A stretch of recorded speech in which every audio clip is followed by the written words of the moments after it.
خون کی ایک سلائی میری آنکھوں میں پھیر دی. جب میں بیدار ہوا تو میں اندھا ہو چکا تھا. ابن جوزی کہتے ہیں جس شخص نے کوفہ سے شام جاتے ہوئے امام علی مقام امام حسین ابن علی علیہ السلام کا سر اقدس کپڑے میں باندھ کر گھوڑے کی گردن میں لٹکایا تھا، اس کا منہ انتہائی مکروہ اور کالا ہو گیا تھا. لوگوں نے اس سے پوچھا کہ تو بڑا خوبصورت تھا، تجھے کیا ہو گیا؟ تو اس نے بتایا کہ میں نے امام کے سر کو جس دن سے گھوڑے کے ساتھ لٹکایا ہے اسی دن سے مصیبت میں مبتلا ہوں. وہ شخص اسی مصیبت میں مبتلا رہا. کہنے لگا 2 شخص رات کو آتے ہیں اور مجھ کو اٹھا کر بھڑکتی ہوئی آگ پر لے جاتے ہیں اور پھر اس میں دھکا دے دیتے ہیں.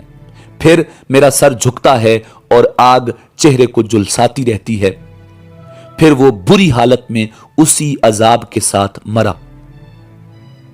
ناظرین، امام الانبیاء جناب محمد الرسول اللہ صلی اللہ علیہ وآلہ وسلم کا ارشاد ہے کہ مجھے جبریل نے بتایا کہ حضرت یحییٰ علیہ السلام کے قتل کے بدلے میں 70,000 آدمی قتل ہوئے تھے اور میرے نواسے کے قتل کے بدلے میں 2 بار 70,000 آدمی قتل ہوں گے. اور پھر یہ فرمان پورا ہو کر رہا. قاتلان حسین ابن علی علیہ السلام پر قہر الہی اور غضب خداوندی ٹوٹ پڑا تھا اور وہ انتہائی خوفناک موت مر رہے تھے. ناظرین، جس شخص نے امام علی مقام امام حسین ابن علی علیہ السلام کے قاتلوں سے بدلہ لیا، اس شخص کا نام مختار بن ابی عبیدہ ثقفی تھا. مختار بن ابی عبیدہ ثقفی 1 ہجری میں طائف میں پیدا ہوئے مگر پرورش مدینہ میں ہوئی. نام مختار اور کنیت ابو اسحاق تھی.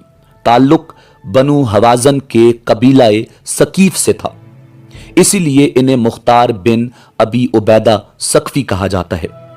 ان کے والد کا نام ابی عبیدہ تھا جنہیں حضرت عمر رضی اللہ تعالی عنہ نے عراق کی ایک مہم میں سپہ سالار بنا کر بھیجا تھا جہاں وہ شہید ہو گئے تھے.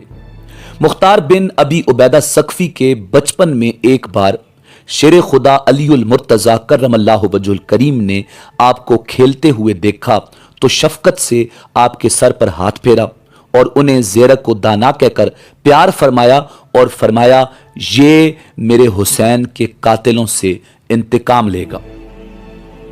ناظرین، جس وقت واقعہ کربلا پیش آیا، مختار بن ابی عبیدہ ثقفی عبید اللہ ابن زیاد کی قید میں اہل بیت اطہار سے محبت کے جرم میں قید رہے.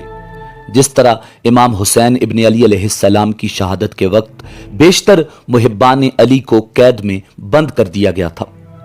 تاریخ میں قیدیوں کی یہ تعداد کئی لاکھ لکھی ہوئی ہے. یعنی کوفہ کے اہل بیت سے محبت کرنے والوں کو قید کر کے عبید اللہ ابن زیاد نے ایسے دین فروش افراد کے سپرد کوفہ کر دیا تھا جنہوں نے امام حسین علیہ السلام کے بھیجے ہوئے اپنے خاص سفیر اور تایازاد بھائی مسلم بن عقیل کو تنہا کر دیا اور یوں انہیں حالت مظلومیت میں شہید کر دیا گیا. سب سے پہلے مسلم بن عقیل جس کے گھر تشریف لائے تھے اور جنہوں نے مسلم بن عقیل کو اپنے گھر پناہ دی تھی وہ مختار بن ابو عبیدہ ثقفی ہی تھے.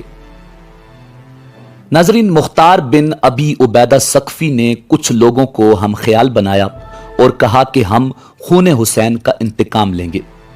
اس نے لوگوں کو ایک تحریر دکھائی جو محمد بن حنفیہ برادر امام حسین کے نام سے تھی کہ ہم تجھے اس امر کی اجازت دیتے ہیں کہ انتقام حسین لیا جائے. ناظرین، یہاں مورخین کے درمیان اختلاف ہے. اہل تشیع کے مطابق محمد بن حنفیہ نے مختار ثقفی کے نام وہ تحریر لکھی تھی، جبکہ اہل سنت کے مطابق مختار ثقفی کی اس تحریر کے حوالے سے محمد بن حنفیہ نے کہا تھا کہ ہم نے ایسی کوئی تحریر نہیں بھیجی. تاہم اس بات پر تمام مورخین متفق ہیں کہ مختار ثقفی کے حوالے سے محمد بن حنفیہ نے فرمایا تھا کہ اگر کوئی نواسہ رسول کا انتقام لیتا ہے تو ہمیں کوئی اعتراض نہیں. اور جناب محمد بن حنفیہ نے فرمایا تھا کہ اگر خون حسین کا بدلہ لیا جائے تو یہ درست ہے۔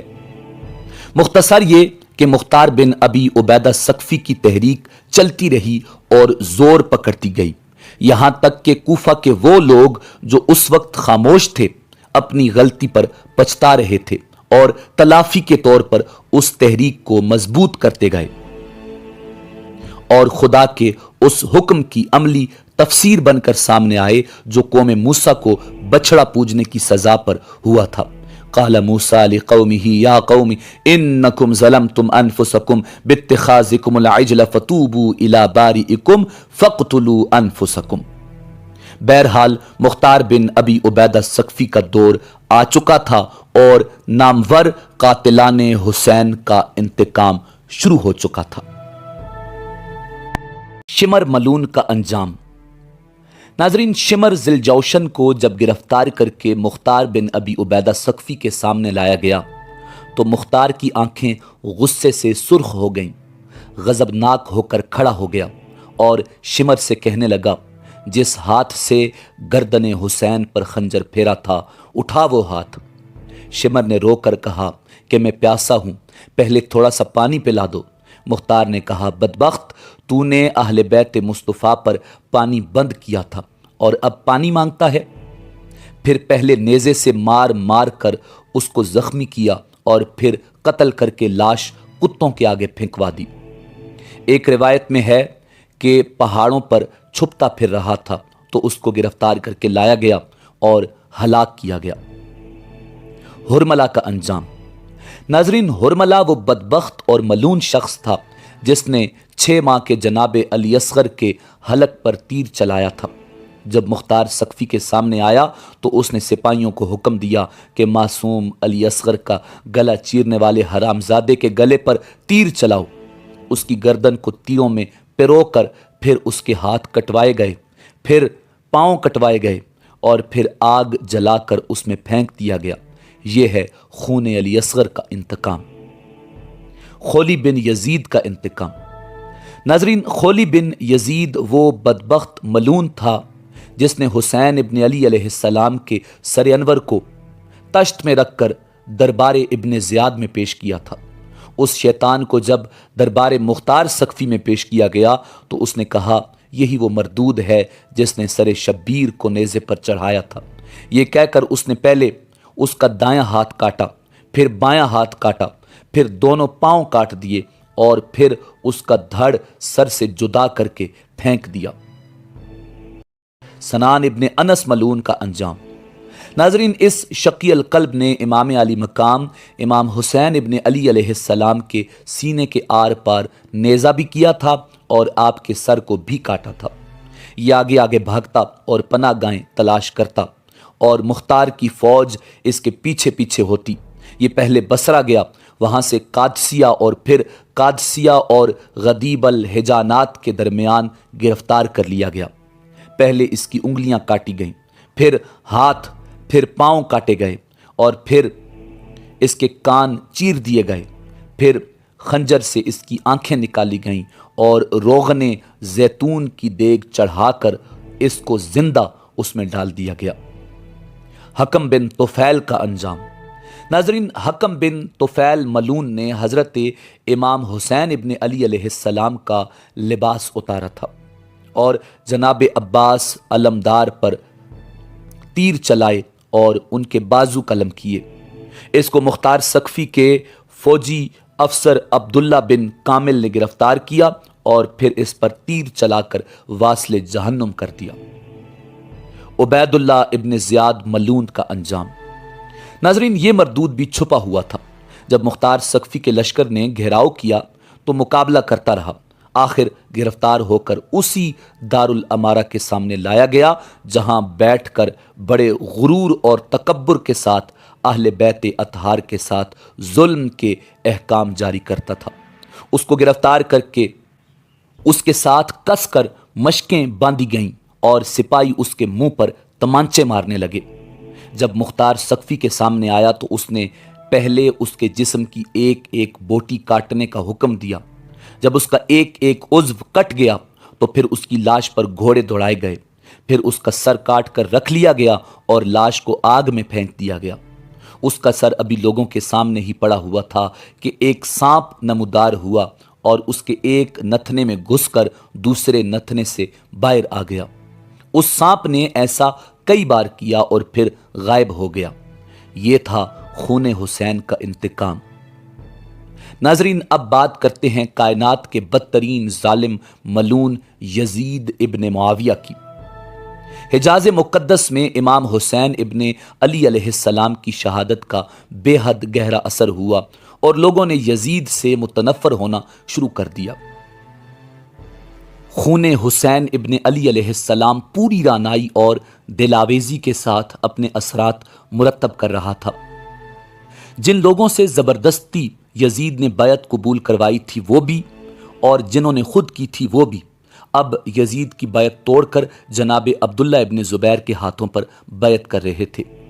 یزید کے جاسوسوں نے اسے اطلاع دی تو اس نے عامل مدینہ ولید کو معزول کر کے اس کی جگہ محمد بن عثمان کو مدینہ کا گورنر بنا دیا، مگر لوگ بدستور یزید ابن معاویہ سے اظہار نفرت کر رہے تھے۔ یزید تو وہی یزید تھا جو پہلے تھا، فرق صرف یہ ہے کہ امام علی مقام اس کے فسق و فجور اور حدود اسلامیہ کو توڑنے کے متعلق پہلے ہی جانتے تھے اور لوگوں کو اب معلوم ہوا۔ اہل مدینہ سے کئی لوگ دمشق جا جا کر اس کی عیاشی اور فحاشی کے کرتوتوں کو اپنی آنکھوں سے دیکھ آئے تھے۔ جب ابن عثمان گورنر بن کر آیا تو اس نے مدینہ کے بزرگوں کو بلا کر سمجھایا کہ یزید کے متعلق آپ تک غلط افواہیں پہنچی ہیں، اس لیے آپ اس کی بیعت نہ توڑیں۔ یہ وہ لوگ تھے جنہوں نے صحابہ کرام رضوان اللہ تعالی علیہم اجمعین کی زندگیوں کے نمونے دیکھے ہوئے تھے، آسانی سے کیسے مان جاتے؟ تاہم انہوں نے وعدہ کر لیا کہ ہم خود جا کر تصدیق کرتے ہیں۔ اگر یزید حدود شریعت کی خلاف ورزی کرتا ہوا نہ پایا گیا تو ہمیں کوئی اعتراض نہیں۔ چنانچہ ان بزرگ ہستیوں کا وفد دمشق کو روانہ ہو گیا۔ گورنر نے اپنے آدمی پہلے ہی روانہ کر دیے تاکہ یزید کو اس وفد کی آمد کی اطلاع پہلے ہو جائے اور وہ ان کے سامنے اپنی حرکات سے باز رہے۔ یزید اپنی حرکات کیسے چھوڑ سکتا تھا؟ جو قبیحات اس نے اختیار کی ہوئی تھیں ان سے کیسے بچتا؟ ہاں، البتہ اس نے اتنا ضرور کیا کہ اس وفد کی دل کھول کر شاہانہ ٹھاٹھ سے خدمت کی اور کافی تحائف اور انعامات دے کر انہیں واپس کر دیا۔ وہ انہیں کوفی اور شامی لوگ سمجھ رہا تھا جن کو خزانوں کے منہ کھول کر دیے جائیں تو خریدا جا سکتا ہے، اور یہی اس کی غلطی تھی۔ وہ مدینہ الرسول کا وفد تھا اور یہ وہ لوگ تھے جن کے سامنے صحابہ کرام رضوان اللہ تعالی علیہم اجمعین کی مقدس زندگی کی تصویر تھی۔ یہ لوگ مدینہ منورہ میں پہنچے تو انہوں نے صاف طور پر عوام الناس کو بتا دیا کہ معاویہ کا بیٹا فاسق فاجر تارک نماز ہے، کتوں اور بندروں کا شکاری، شراب پینے والا اور محرمات کو جائز سمجھنے والا ہے۔ اس کے زانی ہونے کے متعلق بھی ہمیں کئی لوگوں نے بتایا ہے۔ وہ شریعت کے قوانین کی ہرگز پرواہ نہیں کرتا، وہ اپنی منمانی کرتا ہے۔ اس کا فسق و فجور اس قدر ظاہر ہے کہ اس کی کوئی تعویل نہیں ہو سکتی۔ مدینہ منورہ کے لوگوں نے سنا تو انہوں نے ایک دم اس کی بیعت توڑ کر عبداللہ بن زبیر کے ہاتھوں پر بیعت کر لی اور پھر عبداللہ بن زبیر مکہ معظمہ کے عدیل بن گئے۔ اب یزید ابن معاویہ نے بڑی سوچ و بچار کے بعد مسلم بن عقبہ کو لشکر جرار دے کر مدینہ پر چڑھائی کرنے کا حکم دے دیا۔ مسلم بن عقبہ، جسے مسرف بن عقبہ کے نام سے یاد کیا جاتا ہے، اس کو یزید نے جو حکم دیا وہ معتبر روایات کے مطابق یہ تھا کہ مدینہ کے لوگوں سے ہرگز کسی نرمی کا سلوک نہ کیا جائے، ان لوگوں کے سر قلم کر دینا، تمہیں ان لوگوں پر فتح حاصل کرنے کے لیے ہر قسم کی کارروائی کی اجازت ہے۔ چنانچہ خبیث و مردود مسرف بن عقبہ نے مدینہ الرسول پر فوج کشی کر دی۔ حضرت حنظلہ رضی اللہ تعالی عنہ کے صاحبزادے مدینہ کے لوگوں کو ساتھ لے کر مقابلے میں آئے، مگر یزید کی فوج بہت زیادہ تھی۔ بڑے بڑے مقتدر اور ذی وقار لوگ شہید کر دیے گئے اور بالآخر فوج یزید مدینہ پر قابض ہو گئی، اور پھر مدینہ پاک کی جو بے حرمتی فوج یزید نے کی وہ حد بیان سے باہر ہے۔ انہوں نے مسجد نبوی میں گھوڑے باندھے، محمد عربی صلی اللہ علیہ وآلہ وسلم کے منبر شریف کو غلاظت سے آلودہ کیا۔ خدا کی مار ہو ان لوگوں پر، جنت کی کیاریوں میں ان لوگوں کے گھوڑے لد اور پیشاب کر رہے تھے اور وہ وحشت اور بربریت کی انتہا کرتے ہوئے مدینۃ الرسول کی بہو بیٹیوں کی عصمت لوٹ رہے تھے۔ تاریخ کے مطابق انہوں نے 1000 سے بھی زیادہ پاک بازوں کی عصمت دری کی۔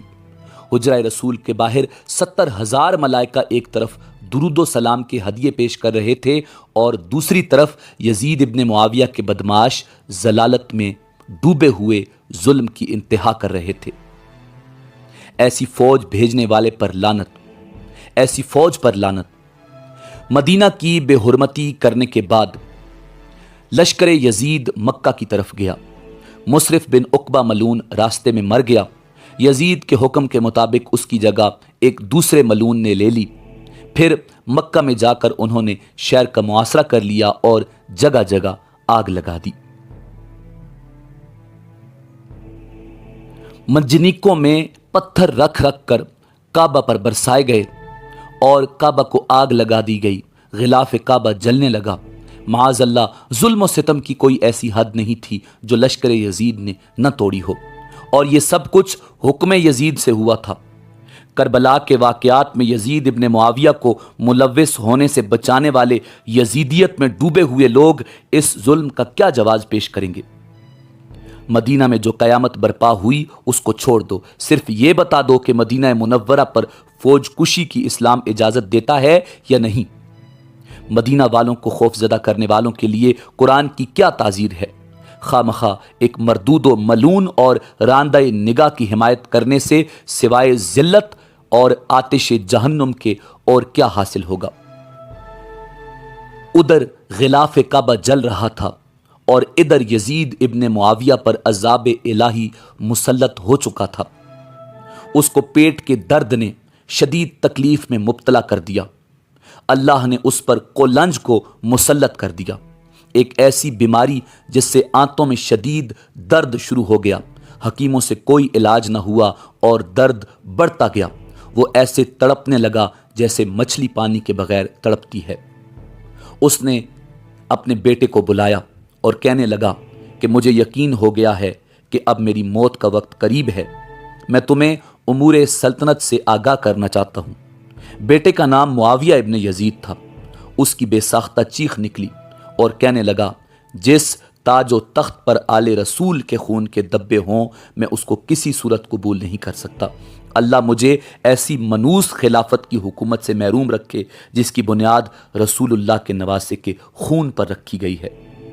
یزید اپنے بیٹے کی بات سن کر تڑپ اٹھا اور شدت رنج و الم سے بستر پر پاؤں مارنے لگا، اور موت سے کچھ دن پہلے یزید کی آنتیں سڑ گئیں اور اس میں کیڑے پڑ گئے۔ تکلیف کی شدت سے وہ چیخیں مارتا تھا۔ پانی کا قطرہ حلق سے نیچے اترنے کے بعد تیر کی طرح چبھنے لگا۔ اس پر اللہ تعالیٰ کا عجیب قہر تھا کہ پانی کے بغیر بھی تڑپتا تھا اور پانی پا کر بھی چیختا تھا۔ بالآخر اسی درد کی شدت سے تڑپ تڑپ کر اس کی موت واقع ہو گئی، اور لاش سے ایسی ہولناک بدبو آنے لگی کہ کوئی قریب نہ جاتا۔ جیسے تیسے ملعون کو دفن کر دیا گیا۔ جب بنو عباس کی حکومت آئی تو انہوں نے اس کی ہڈیاں جلانے کے لیے اس کی قبر کھودی تو وہ پہلے ہی جلی ہوئی اور سیاہ تھیں۔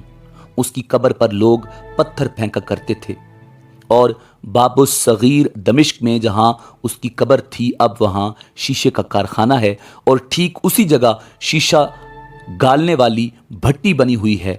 ملعون کو دونوں طرف سے آگ نے گھیر رکھا ہے اور اس کی سزا بھی یہی تھی۔ ناظرین، اسی امید کے ساتھ اجازت دیجیے کہ آپ کو ہماری ویڈیو پسند آئی ہوگی۔ ملتے ہیں بہت جلد ایک نئی تاریخی، تحقیقی اور معلوماتی ویڈیو کے ساتھ۔ دیکھتے رہیے info@adil۔ اللہ رب العزت آپ کا حامی و ناصر ہو۔